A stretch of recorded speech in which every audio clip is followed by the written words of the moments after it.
Hello दोस्तों, welcome back to Riyansh plants and pot. दोस्तों, मेरी अलामंडा की वाइन की रिपोर्टिंग मार्च के मंथ से पेंडिंग थी और क्योंकि मार्च में टाइम नहीं मिला, लेकिन उसके बाद जैसे ही अप्रैल आया तो अप्रैल में बहुत ही तेज़ गर्मी शुरू हो गई थी और मैंने पूरी तरह मान लिया था कि मेरी अलामंडा की वाइन तो इस बार बिल्कुल नहीं बचेगी।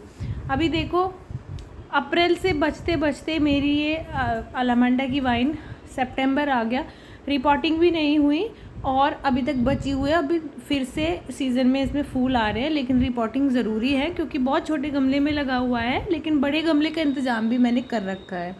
तो रिपोर्टिंग पेंडिंग क्यों थी? वो थी इसकी सॉइल के कारण। ये पुणे का प्लांट था, पुणे की रेड सॉइल में लगा आया था और कमाल की बात ये है कि जिस रेड सॉइल के बारे में लोग कहते हैं कि प्लांट ख़राब हो जाता है, उसी रेड सॉइल में मेरा ये अलामंडा वाइन और 3 प्लांट और लगे हुए थे। तो इतनी भयानक गर्मी में वो सारे ही प्लांट मेरे बच गए। तो मैंने डिसाइड किया कि मैं अपनी अलामंडा वाइन को रेड सॉइल में ही लगाऊंगी। तो परसों एक नर्सरी गई मैं, वहाँ से कुछ सामान लाना था, तो वहाँ से मैं रेड सॉइल पॉलीथीन में भर के लेके आई और लाने के बाद अब क्योंकि सिर्फ सॉइल का ही बहाना था तो अब तो रिपोर्टिंग करनी ही पड़ती। तो ये यहाँ पर तार था, उसमें मैंने इसको सेट किया हुआ था, एक आर्च के जैसे बनाया हुआ था। ये मैंने पूरा उतार लिया है। और रेड सॉइल में लगाने का रीज़न क्या है कि रेड सॉइल न्यूट्रिएंट से भरी होती है, बहुत अच्छी होती है। हालांकि नॉर्थ इंडिया के क्लाइमेट के हिसाब से नहीं अच्छी होती क्योंकि ये थोड़ा सा भी सूखने पे ना बहुत ठोस हो जाती है, लेकिन अगर इस रेड सॉइल में आप नमी बनाए रखते हैं तो ये बहुत अच्छा प्लांट इसमें चलते हैं।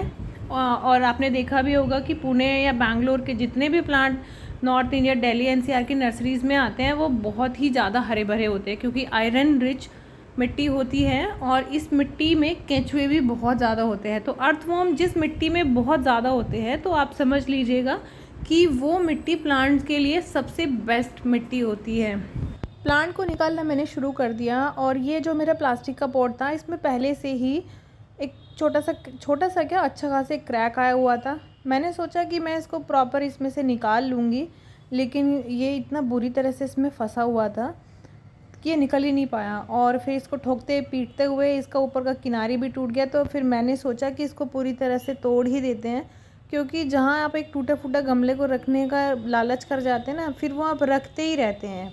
बस इसी तरह आपके गार्डन में ना कबाड़ भरता चला जाता है। तो मैंने डिसाइड किया कि इसको हटा देती हूँ और थोड़ा सा मैं इस प्लांट के बारे में बेसिक इन्फॉर्मेशन दे दूँ। अलामंडा जो है वो नॉर्मल प्लांट की फॉर्म में भी आता है और ये बेल की फॉर्म में भी आता है। तो मेरे पास बेल की नुमा है और ये 2-3 कलर इसमें मिल जाते हैं। हालांकि बहुत ज़्यादा कॉमन प्लांट नहीं होता, ये येलो वाला ही सबसे ज़्यादा कॉमन होता है और ये समर में और मॉनसून में बहुत अच्छी फ्लावरिंग करते हैं। ग्रोथ भी इसकी तभी होती है, लेकिन जो बेस्ट टाइम है इसका प्रोपेगेशन वगैरह का वो होता है मॉनसून।